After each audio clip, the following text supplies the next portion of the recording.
मस्तक सिंहासन पे हम आत्माएं, राजन बने और शासन चलाएं। कर्मेंद्रियां कर्मचारी हमारी, भ्रिकुटी बीच दरबार अपना सजाएं। मस्तक सिंहासन पे हम आत्माएं, राजन बने और शासन चलाएं।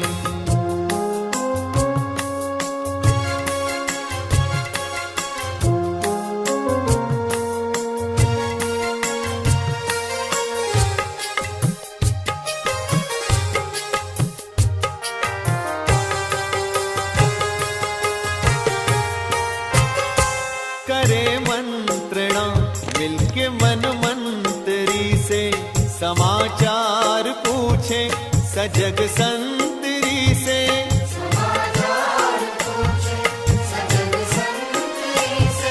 बड़ी सावधानी से इस राजधानी को माया की छाया से पल पल बचाएं। मस्तक सिंहासन पे हम आत्माएं, राजन बने और शासन चलाएं। कर्मेंद्रियां कर्मचारी हमारी, त्रिकुटी बीच दरबार अपना सजाएं।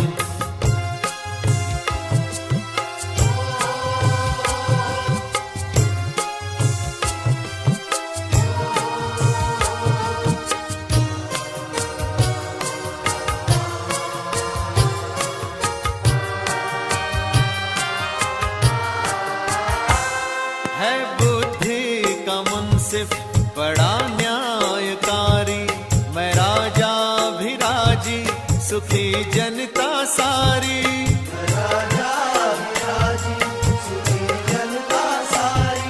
सुसंस्कारों की जो सेना सजग हो, तो दुर्गुण के दुश्मन से धोखा न खाए।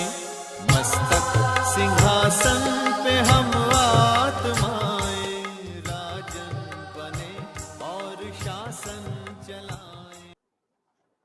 ओम शांति। आज 30 मार्च 2021। बाबा के महावाक्य। मीठे बच्चे, तुम्हें श्रीमत पर तत्वों सहित सारी दुनिया को पावन बनाने की सेवा करनी है। सबको सुख और शांति का रास्ता बताना है। प्रश्न: तुम बच्चे अपनी देह को भी भूलने का पुरुषार्थ करते हो, इसलिए तुम्हें किस चीज की दरकार नहीं है? बाबा कहते उत्तर में चित्रों की। जब यह चित्र यानी देह ही भूलना है, तो उन चित्रों की क्या दरकार है? स्वयं को आत्मा समझ विदेही बाप को और स्वीट होम को याद करो। यह चित्र तो है छोटे बच्चों के लिए, अर्थात नयों के लिए। तुम्हें तो याद में रहना है और सबको याद कराना है। धंधा आदि करते सतो प्रधान बनने के लिए याद में ही रहने का अभ्यास करो। गीत है तकदीर जगाकर आई हूं। ओम शांति। मीठे मीठे बच्चों ने यह अक्षर सुने और फौरन खुशी में रोमांच खड़े हो गए। बच्चे जानते हैं यहाँ आए हैं अपने सौभाग्य स्वर्ग की तकदीर लेने, ऐसे और कहीं भी नहीं कहेंगे। तुम जानते हो हम बाप से स्वर्ग का वर्षा ले रहे हैं, अर्थात स्वर्ग बनाने का पुरुषार्थ कर रहे हैं। सिर्फ स्वर्गवासी बनने का नहीं, परंतु स्वर्ग में ऊंचते ऊंच पद पाने का पुरुषार्थ कर रहे हैं। स्वर्ग का साक्षात्कार कराने वाला बाप हमको पढ़ा रहे हैं। यह भी बच्चों को नशा चढ़ना चाहिए। भक्ति अब खत्म होनी है। कहा जाता है भगवान भक्तों का उद्धार करने आते हैं, क्योंकि रावण की जंजीरों में फंसे हुए हैं। अनेक मनुष्यों की अनेक मतें हैं, तुम तो जान गए हो। सृष्टि का चक्र यह अनादि खेल बना हुआ है, यह भी भारतवासी समझते हैं। बरोबर हम प्राचीन नई दुनिया के वासी थे, अब पुरानी दुनिया के वासी बने हैं। बाप ने स्वर्ग नई दुनिया बनाई, रावण ने फिर नर्क बनाया है। बाप दादा की मत पर तुम अब अपने लिए नई दुनिया बना रहे हो, नई दुनिया के लिए पढ़ रहे हो। कौन पढ़ाते हैं?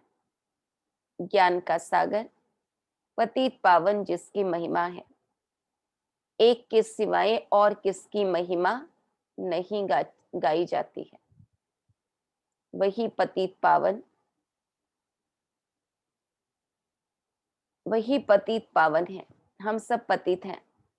पावन दुनिया की याद कोई को नहीं है। अभी तुम जानते हो बरोबर 5000 वर्ष पहले पावन दुनिया थी, यह भारत ही था। बाकी सब धर्म शांति में थे, हम भारतवासी सुखधाम में थे। मनुष्य शांति चाहते हैं, परंतु यहाँ तो कोई शांत रह न सके। यह कोई शांति धाम नहीं है।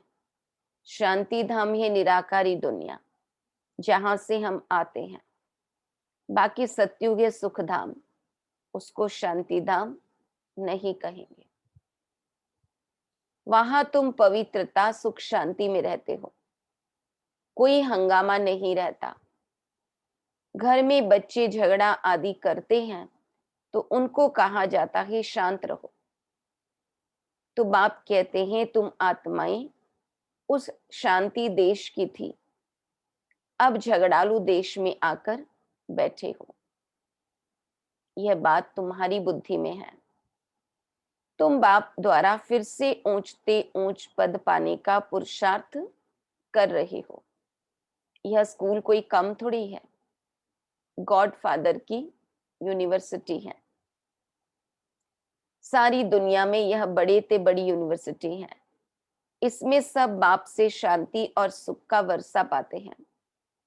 सिवाय एक बाप के और कोई की महिमा नहीं है। ब्रह्मा की महिमा थोड़ी है, बाप ही इस समय आकर वर्षा देते हैं। फिर तो सुख ही सुख है। सुख शांति देने वाला एक बाप है, उनकी ही महिमा है। सत्युग त्रेता में कोई की महिमा होती नहीं। बाबा कहते वहां तो राजधानी चलती रहती है, तुम वर्षा पा लेते हो, बाकी सब शांति धाम में रहते हैं। महिमा कोई की नहीं। भल क्राइस्ट धर्म स्थापन करते हैं, सो तो करना ही है। धर्म स्थापन करते हैं फिर भी नीचे उतरते जाते हैं। महिमा क्या हुई? महिमा सिर्फ एक की ही है, जिसको पतित पावन लिबरेटर कह बुलाते हैं। ऐसे तो नहीं उनको क्राइस्ट बुद्ध आदि याद आता होगा। याद फिर भी एक को करते हैं, ओ गॉड फादर। सत्युग में तो किसकी महिमा होती नहीं। पीछे यह धर्म शुरू होता है तो बाप की महिमा गाते और भक्ति शुरू होती है। ड्रामा कैसे बना हुआ है, कैसे चक्र फिरता है, तो जो बाप के बच्चे बने हैं वही जानते हैं।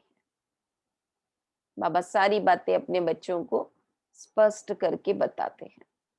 बाप है रचता, नई सृष्टि रचते हैं स्वर्ग, परंतु सब तो स्वर्ग में नहीं आ सकते। ड्रामा के राज को भी समझना है। बाप से सुख का वर्षा मिलता है, इस समय सब दुखी है। सबको वापस जाना है, फिर आएंगे सुख में। तुम बच्चों को बहुत अच्छा पाठ मिला हुआ है। जिस बाप की इतनी महिमा है वह अब आकर सम्मुख बैठे हुए हैं और बच्चों को समझाते हैं। सब बच्चे हैं ना, बाप तो एवर हैप्पी है। वास्तव में बाप के लिए यह नहीं कह सकते। अगर वह हैप्पी बने तो अनहैप्पी भी बनना पड़े। बाबा कहते सुखी बने तो दुखी भी बनना पड़े। बाबा तो इन सबसे न्यारा है। जो बाप की महिमा है वही इस समय तुम्हारी महिमा है।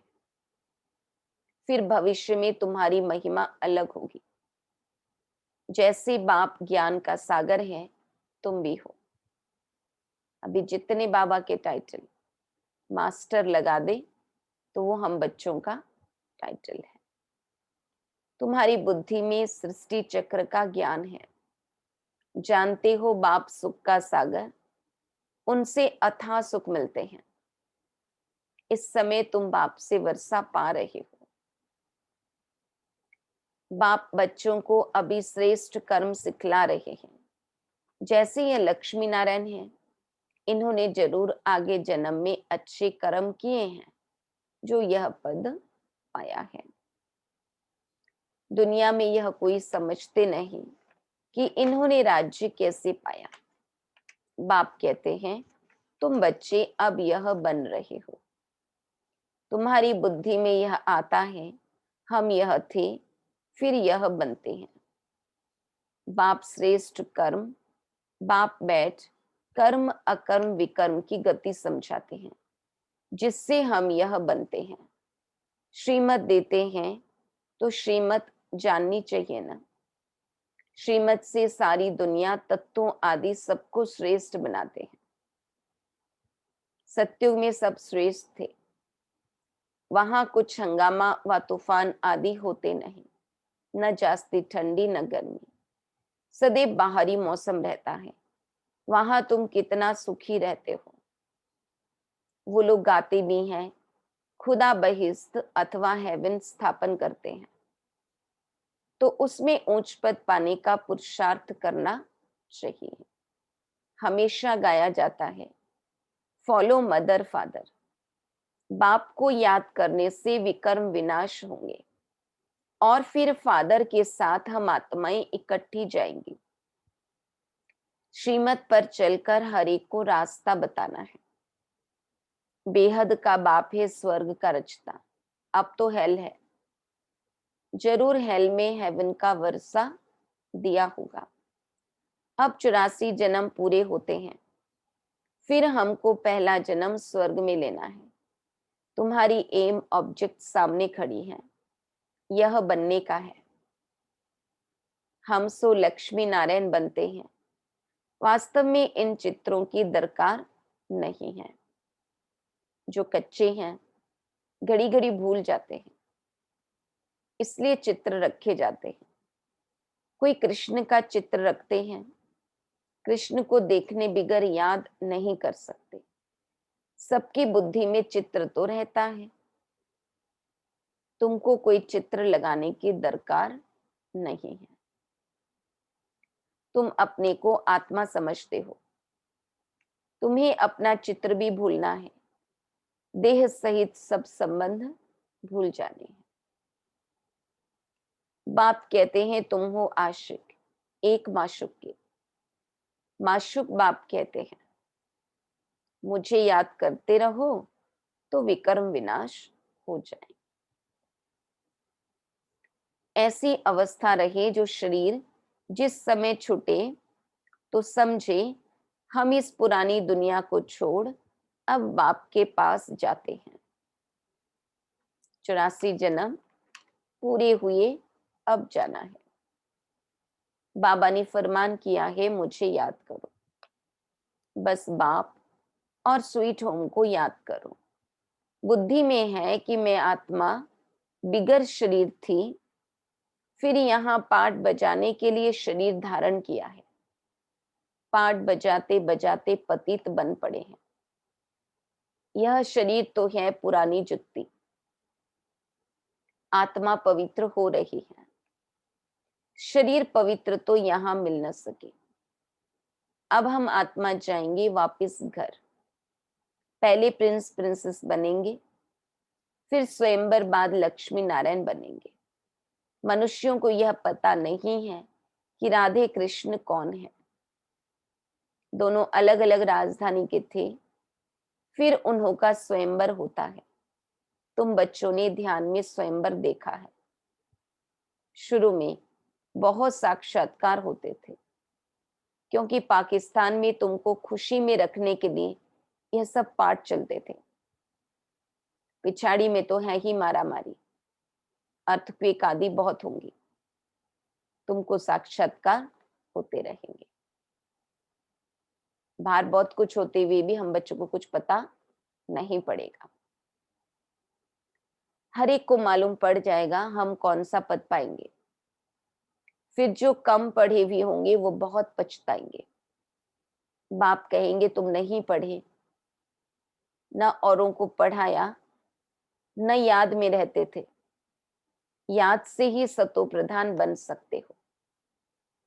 पतित पावन तो बाप ही है। वह कहते हैं मामेकम याद करो तो तुम्हारी खाद निकल जाएगी। पुरुषार्थ करना है याद की यात्रा का। धंधा आदि भल करो, कर्म तो करना ही है ना, परंतु बुद्धि का योग वहां रहे। तमो प्रधान से सतो प्रधान यहां बनना है। गृहस्थ व्यवहार में रहते तुम मुझे याद करो, तभी तुम नई दुनिया के मालिक बनेंगे। बाप और कोई तकलीफ नहीं देते हैं। तुमको बहुत सहज उपाय बताते हैं। सुखधाम का मालिक बनने मामेकम याद करो। अभी तुम याद करो बाबा भी स्टार है। मनुष्य तो समझते हैं वह सर्वशक्तिमान है, बड़ा तेजवान है। बाप कहते हैं मनुष्य सृष्टि का चैतन्य बीज रूप हूं। बीज होने के कारण सृष्टि के आदि मध्य अंत को जानता हूं। तुम तो बीज नहीं हो, मैं बीज हूं। इसलिए मुझे ज्ञान सागर कहते हैं। मनुष्य सृष्टि का चैतन्य बीज है। उनको जरूर मालूम होगा कि यह सृष्टि चक्र कैसे फिरता है। ऋषि मुनि कोई रचता और रचना की आदि मध्य अंत को नहीं जानते। बच्चे अगर जानते तो उनके पास जाने में देरी नहीं लगती, परंतु बाप के पास जाने का रास्ता कोई भी नहीं जानते। पावन दुनिया में पतित जा ही कैसे सकते। इसलिए बाप कहते हैं काम महाशत्रु पर जीत पहनो। यही तुमको आदि मध्य अंत दुख देते हैं। तुम बच्चों को कितना अच्छी रीति समझाते हैं, कोई तकलीफ नहीं। सिर्फ बाप और वर्षे को याद करना है। बाप की याद अर्थात योग से पाप भस्म होंगे। सेकंड में बाप से ही बादशाही मिलती है।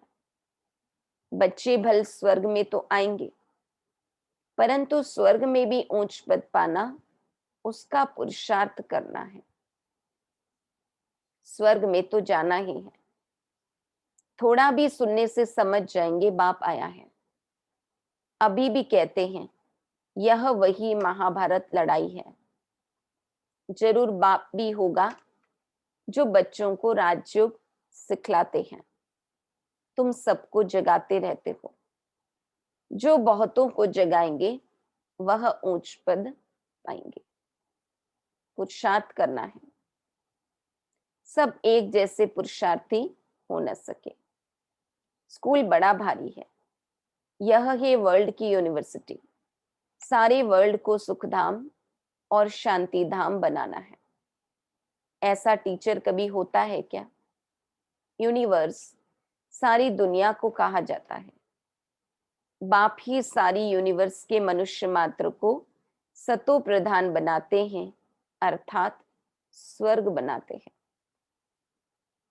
भक्ति मार्ग में जो भी त्योहार मनाते हैं वह सभी अब संगम युग के हैं। सत्युग त्रेता में कोई त्योहार होता नहीं है, वहां तो प्रारब्ध भोगते हैं। त्योहार सब यहाँ मनाते हैं। होली और धुरिया पर ज्ञान की बातें हैं। पास्ट जो हुआ उसके सब त्योहार मनाते आए हैं सब इस समय के। होली भी इस समय की है। इस 100 वर्ष के अंदर सब काम हो जाता है, सृष्टि भी नई बन जाती है। तुम जानते हो हमने अनेक बार सुख का वर्षा लिया है, फिर गंवाया है। खुशी होती है हम फिर से बाप से वर्षा ले रहे हैं, औरों को भी रास्ता बताना है। ड्रामा अनुसार स्वर्ग की स्थापना होनी है जरूर। जैसे दिन के बाद रात, रात के बाद दिन होता है, वैसे कलयुग के बाद जरूर सतयुग होना है। मीठे मीठे बच्चों की बुद्धि में खुशी का नगाड़ा बजना चाहिए। अब समय पूरा होता है, हम जाते हैं शांति धाम। यह अंतिम जन्म है। कर्म भोग की भोगना भी खुशी में हल्की हो जाती है। कुछ भोगना से, कुछ योग बल से हिसाब किताब चुकतू होना है। बाप बच्चों को धैर्य देते हैं। तुम्हारे सदा सुख के दिन आ रहे हैं। धंधा आदि भी करना है। शरीर निर्वाह पैसे तो चाहिए ना। बाबा ने समझाया है, धंधे वाले लोग धर्माऊ निकालते हैं, समझते हैं जास्ती धन इकट्ठा होगा तो बहुत दान करेंगे। यहाँ भी बाप समझाते हैं, कोई 2 पैसा भी देते हैं तो उनको रिटर्न में 21 जन्मों के लिए बहुत मिल जाता है। आगे जो तुम दान पुण्य करते थे उसका रिटर्न दूसरे जन्म में मिलता था। अब तो 21 जन्मों के लिए एवजा मिलता है। आगे साधु संत आदि को देते थे। अब तो तुम जानते हो यह सब खत्म हो जाना है। अब मैं सम्मुख आया हूं तो इस कार्य में लगाओ, तो तुमको 21 जन्मों के लिए वर्षा मिल जाएगा। आगे तुम इनडायरेक्ट देते थे, यह है डायरेक्ट। बाकी तो तुम्हारा सब खत्म हो जाएगा। बाबा कहते रहते हैं, पैसे हैं तो सेंटर खोलते जाओ, अक्षर लिख दो, सच्ची गीता पाठशाला। भगवान वाच, मामेकम याद करो और वर्षे को याद करो। अच्छा, मीठे मीठे सिकीलधे बच्चों प्रति मात पिता बाप दादा का याद प्यार और गुड मॉर्निंग। रूहानी बाप की रूहानी बच्चों को नमस्ते। हम रूहानी बच्चों की रूहानी बाप दादा को याद प्यार, गुड मॉर्निंग और नमस्ते। धारणा के लिए मुख्य सार, बाप समान महिमा योग्य बनने के लिए फॉलो फादर करना है। यह अंतिम जन्म है, अब घर जाना है, इसलिए खुशी में अंदर ही अंदर नगाड़े बजते रहे। कर्म भोग को कर्म भोग से, कर्म भोग को कर्म योग से, अर्थात बाप की याद से खुशी खुशी चुकतू करना है। वरदान, अपने स्मृति की ज्योति से ब्राह्मण कुल का नाम रोशन करने वाले कुल दीपक भव।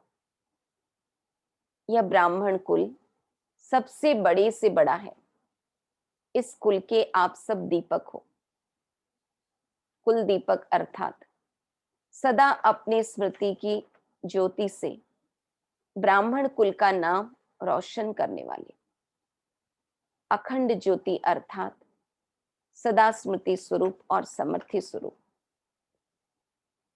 यदि स्मृति रहे कि मैं मास्टर सर्वशक्तिमान हूं तो समर्थ स्वरूप स्वतः रहेंगे।